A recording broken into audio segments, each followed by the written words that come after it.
Hi, everybody. I'll just get started. So we are transitioning into our next panel on reducing plastic pollution without false solutions. So to give you a bit of a background, the plastic industry continues to produce and dispose of plastics at the expense of environmental justice communities. Most recently, the plastic industry has introduced innovative technological solutions to recycle plastic under various names, most commonly referred to as chemical recycling. We know this is yet another false solution. This and other false solutions have not been proven to be effective and have shown themselves to be harmful and dangerous to the communities in which they are placed. Our guest speakers will talk about policy solutions that can support plastic reduction in New Jersey without needing to use false solutions, and the impacts these policies can have in environmental justice communities. So less paper, more me. Hi, everybody. I'm JV. I'm a Newark native person. I am the Frontline Communications Manager with the Ironbound Community Corporation Environmental Justice Team. Woo. My pronoun is JV, and I am going to pass it first virtually to Veena to introduce yourself with your name, your pronoun, your title, and your organization. Thank you. Hi, everybody. It's great to be in community virtually with y'all. I wish I could have been there in person. I'm Veena Singla. I'm a scientist with the Natural Resources Defense Council, and I use she, her pronouns. Thank you. Hi, everyone. I'm Dawn Henry, and I am a policy advisor with Beyond Plastics, and I'm so happy to be here today. Hi, I'm Marta Young. I use she, her pronouns. I am the zero waste specialist with Clean Water Action. Thank you, everybody. So we are here in Newark, New Jersey. Or rather myself and a lot of our partners and other allied organizations here are very much in the experience or maybe live or love people that live in frontline communities like Newark. So this is a super interesting topic for us as we are thinking about, I know in our last panel, Chris mentioned a ton how we have the largest incinerator in all of New Jersey located here in Newark, New Jersey, which is not uncommon. We know that unfortunately the practice of environmental racism is something that we experience here in a lot of places throughout the state and beyond. So to start off our first question for each of the speakers, could you speak a bit on the importance of our environmental justice organizations, our environmental justice organizing, and how we should or can shift our tactics from plastic recycling to encourage instead plastic reduction? And then a little other part of that question is, what are some policy tools for plastic reduction, and how can communities like the communities here in Newark engage and participate in these policies? You want to go first? Sure. So it really is critical that we see over and over again that the same people are being impacted by plastic pollution. And we're talking about environmental justice communities, people of color, and people who have low income. So it's clear with the issues we're having today with plastic, we're talking about over 30 billion tons of plastic being produced since 1950 and only 9% being recycled. We have to do something different. And that is we have to reduce plastic.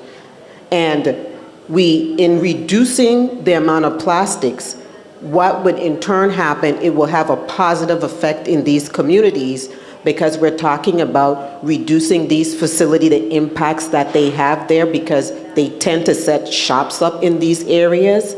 And one of the ways that we really want to focus in on today, two ways, is through a bottle bill, and two, something called extended producer responsibility. And hopefully we'll get some more time to talk about that.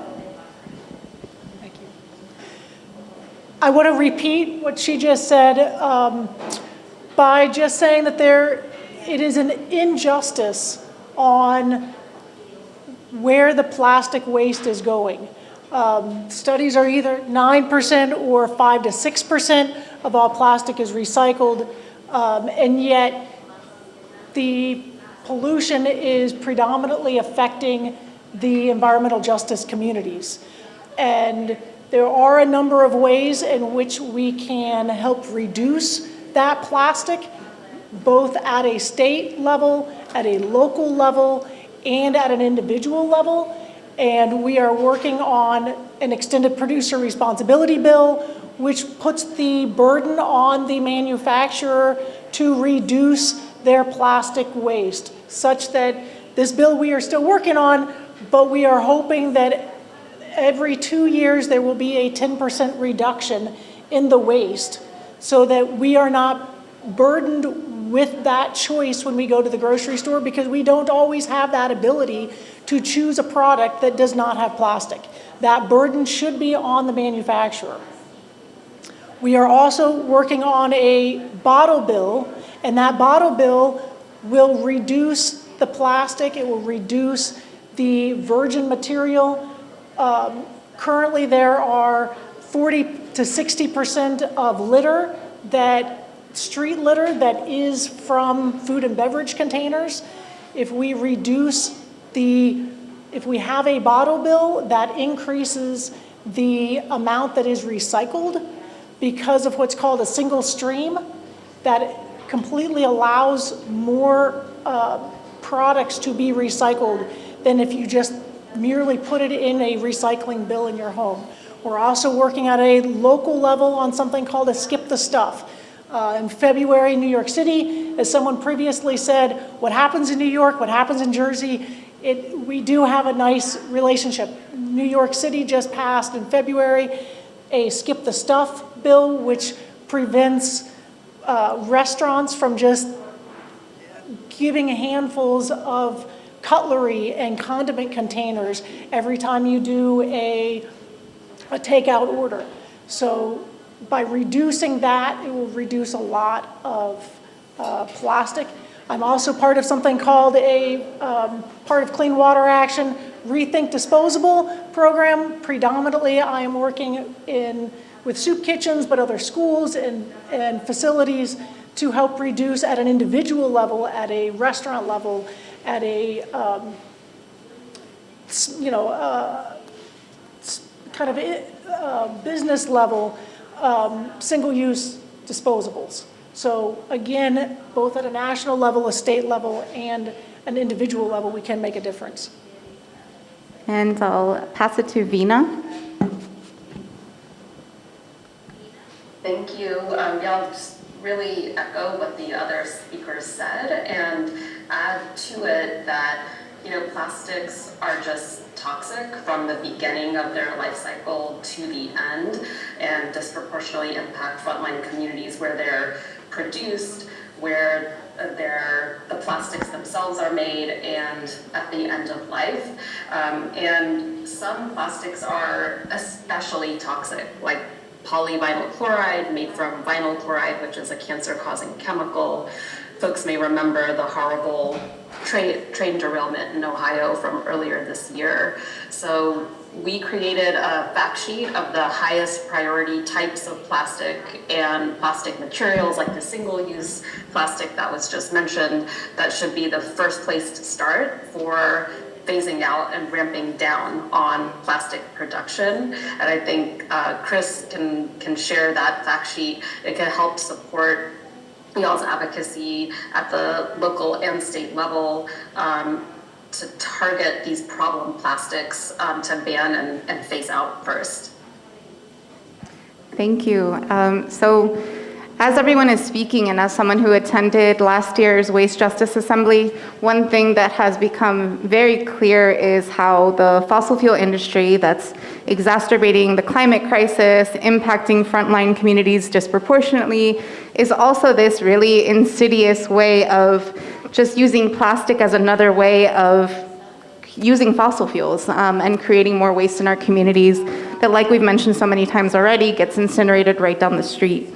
So the other piece of that first question is, how do you think, or what's your take on how frontline communities can engage in these policies? Like, how do these policies, like as we're explaining it, how do we get community members to recognize it in the simplest way and put it into use? Like, has it been put to use in the past? Is it something that has been shown to be practical in communities?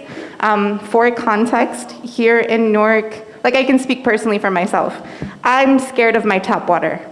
It's just something that happens in a lot of communities. We've experienced a lead water crisis in Newark historically because of our infrastructure, which was changed because of our mayor. But it is something that from time to time is something that makes me nervous. At this assembly, we've been encouraged to bring our reusable water bottles.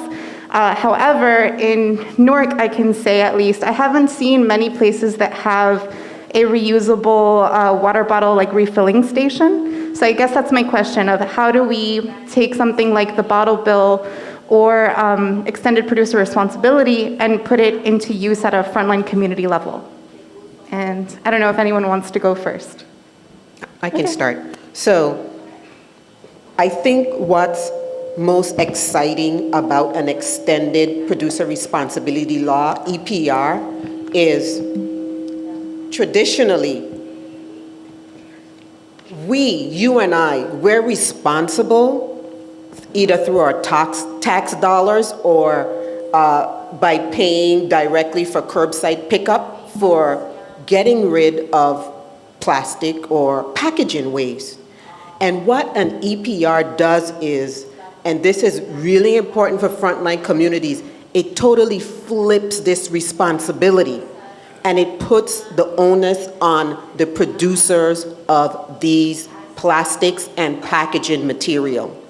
And what we see, so when you come in, like a producer comes into New Jersey, they would have to pay based on the weight and type of material that they're trying to bring into New Jersey to sell. They pay a fee.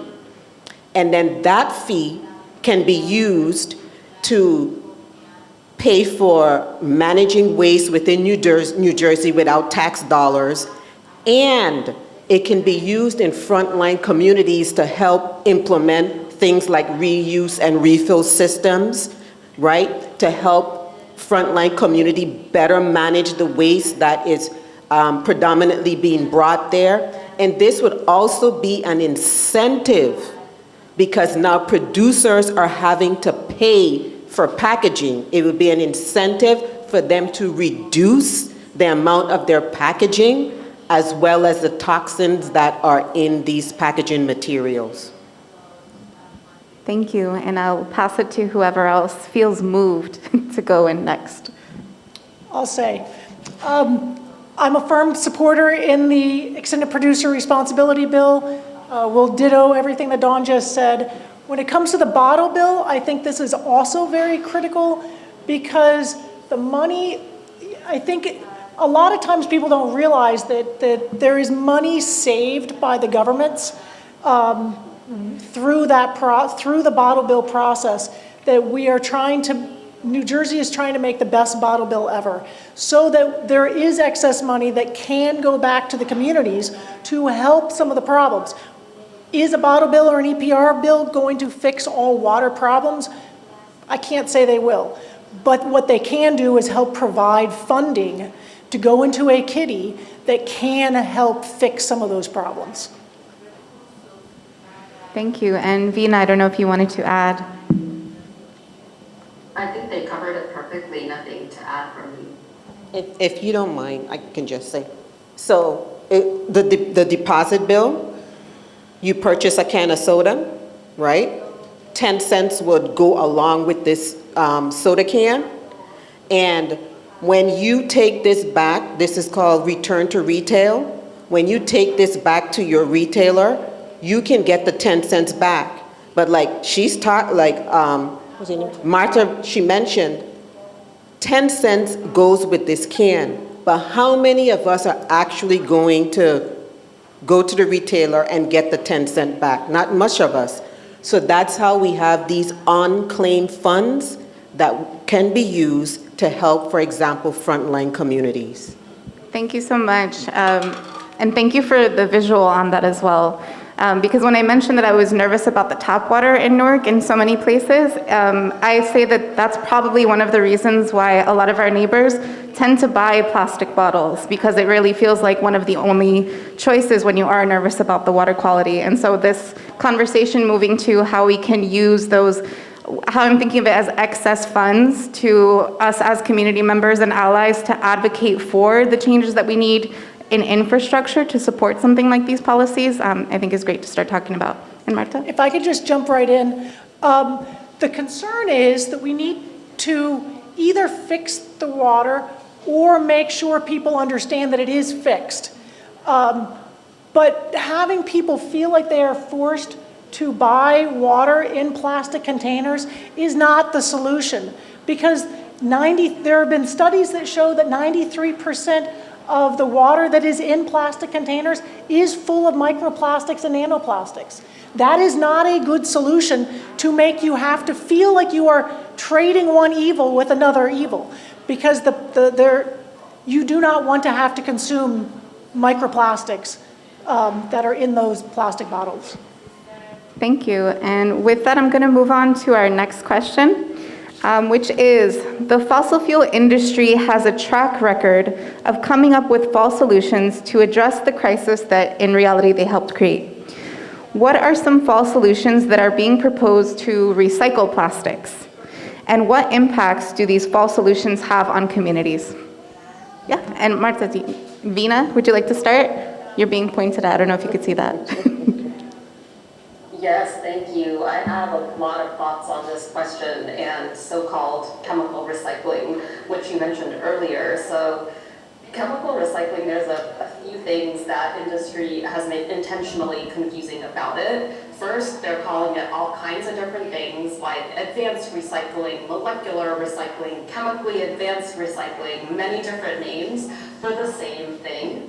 And then the name refers to a whole set of technologies. So chemical recycling or advanced recycling is not just one thing, it's all these different technologies like pyrolysis or gasification or sulfolysis, and they use this umbrella term to encompass all of those things. And then the third thing that's very misleading about it is the name recycling in the name, because a lot of what's going on with these processes like pyrolysis and gasification is not recycling. They're actually incinerating a lot of the plastic, they're burning it, and also turning it into fuel like diesel or hydrogen. So this is not recycling in any way, because as we all know, real recycling, you return materials into the production cycle to make new products, and that's how you reduce the demand for more extraction of resources, in this case fossil fuels. But if you burn up the materials, that's not going to happen. You're just going to continue that demand for more fossil fuel. And then these technologies are not benign. So these chemical recycling facilities, they're permitted to release hazardous air pollutants, and many of them also generate large quantities of hazardous waste. And these facilities are overwhelmingly sited in communities that are disproportionately low income, or people of color, or both. So this really is a big false solution that the plastics industry is trying to push, to say that they've solved the recycling problem. As we heard, so little of plastic is recycled, and now industry's coming in saying, oh, well, don't worry about that. We have this chemical recycling solution. But in reality, these technologies are generally not recycling plastic, and they're dirty and polluting. So we have a couple of fact sheets in Spanish and English, as well as a longer brief on so-called chemical recycling, which I think Chris can help share, that y'all can use to help push back on any of these facilities that might be trying to site in their communities. Thank you so much. And it's all a ruse, right? This whole if I don't recycle, then that says something about my value. And that's especially hurtful, I would say, in frontline communities that are most impacted by this waste and disposability crisis. So really trying to flip the script on who's really at fault, and we're really talking about the corporations and industries that are producing toxins in so many different ways that stay with our communities. So I don't know if other folks wanted to take on that question about false solutions. Sure, I can just add that what industry has taught us, it's just not sustainable. It's sustainable for them because it puts money into their pocket. So it's a false solution to think that we can recycle our way out of the problem that we're in without reducing plastic production and swapping out reuse and refill systems. So I just want to leave you with this in mind. The plastic industry has taught us we can drink, let's say maybe 4, 5 of these bottles every day and just toss them out. And that's sustainable. Just think about it. You're using something for maybe a minute or so and we are throwing it away. Logic tells you that's going to catch up to us, and it has. So what I'm trying to say is thinking that we can just recycle, which we're at 9%, it's not true. Let's just hold the producers of these materials responsible and have them reduce packaging. We need standards. So I just wanted to just echo these false claims that are out there. Thank you. And I'll just jump in real quick.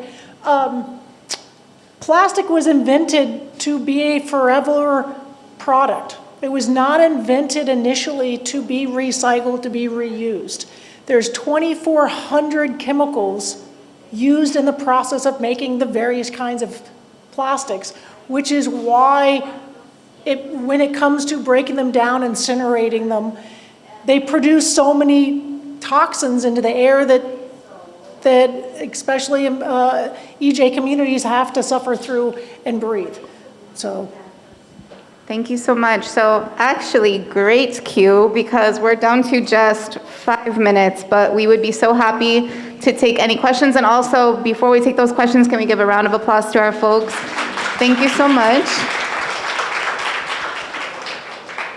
Amazing visuals again, just. So we have a question up here. Yeah. I don't understand the emphasis.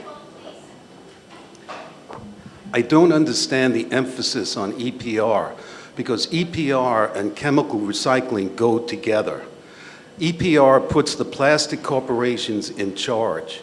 It doesn't penalize them, it just gives them money, their own money, to invest the way they want. And right now, they use that money to lobby EPA to declare pyrolysis non-incineration so they can build these chemical recycling plants. And in the only jurisdiction in North America that has an effective EPR system, that's British Columbia, in the years that the system has been in place, recycling has stagnated, recycling costs have gone up, they have an incinerator and they want to build another incinerator. That's what EPR does. The other thing that EPR does in British Columbia, it undermines the bottle bill. I could go into the explanation of how that's done, but it's because the corporations are in charge of the EPR system. You need to tax plastic. You don't need to give incentives to the industry. You have to tax them. They need a hammer coming down on them. Last thing I'll say is, if you remember years ago, excuse me, there was a problem with the ozone, and they banned aerosol cans, maybe 15, 20 years ago. And happily, the problem has been diminished. But up until the day that they had to produce a product without aerosol cans, the industry lobbied and said it was going to destroy their market. But the day after the law became fact, they had their products on the market in non-aerosol cans. Industry will do what they're dictated to do, and community organizing is based on limiting their power, not giving them more power through an EPR system. And I would like to ask how EPR is going to help this city shut down the incinerator, which is the largest source of pollution in the state. If I can just jump in real quick, I think your concerns are valid, and I think it is why New Jersey is blessed to have smart people working hard to learn the lessons and the mistakes from the other 5 states that have EPR laws.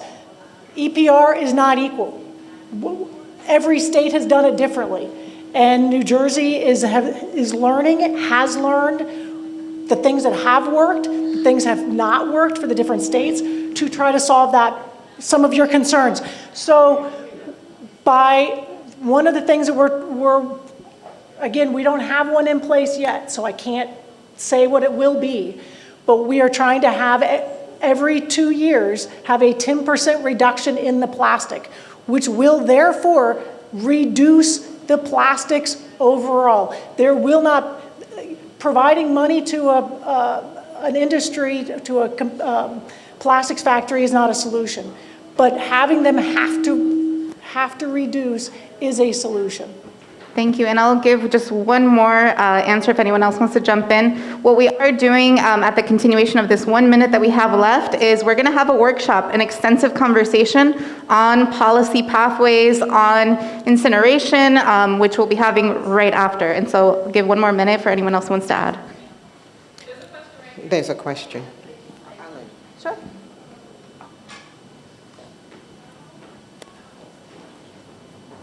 It's actually not so much a question, but an opportunity for folks to get involved. What else can you do? So we just started a Beyond Plastics New Jersey local group. So you can check us out on Beyond Plastic NJ on Instagram. And it's a great opportunity to support policies and just get involved in the social media aspect and build knowledge base.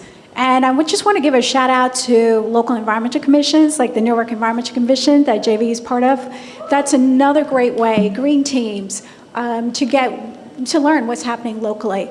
And with the last thing I just want to say, with the plastic bag ban law, it's been working really well. We have eliminated about 10 billion with a B, 10 billion plastic bags from the solid waste stream, and hundreds and thousands of paper bags. But a lot of people think that the law isn't working well, but it is. And if folks see problems in the community where you're starting to see plastic again, single-use plastic bags or styrene, please take a minute and contact DEP at 1-877-WARN-DEP, because the more eyes we have on this issue, we'll get closer to solutions. So I just wanted to share some opportunities. Thank you. Thank you so much. And with that, yes, we'll take a couple more. Yes, I just want to respond in addition that it's very important, like we're saying, we pass effective EPR bills. And when we're talking about putting the industry in charge, that's exactly what we don't want to do. So an effective EPR, the local environmental agency, they will contract with an organization that we call a packaging reduction organization. And that organization is the one that is going to manage the program, collect the fees from the producer, so it's not going into their pockets, it's going into this fund. And then that fund, that money is directly going to be used to implement like reuse and refill systems. That's going to decrease the amount of money going to the incinerator here in New Jersey. Reduce packaging, that's going to decrease the amount of stuff going into the incinerator. So this is a real powerful, direct way for us to challenge plastic and packaging pollution. Thank you so much. It got spicy in here, it got impassioned, and I love it. We're gonna keep this conversation going, but just to wrap up this panel, please a huge round of applause for everybody on here. Thank you.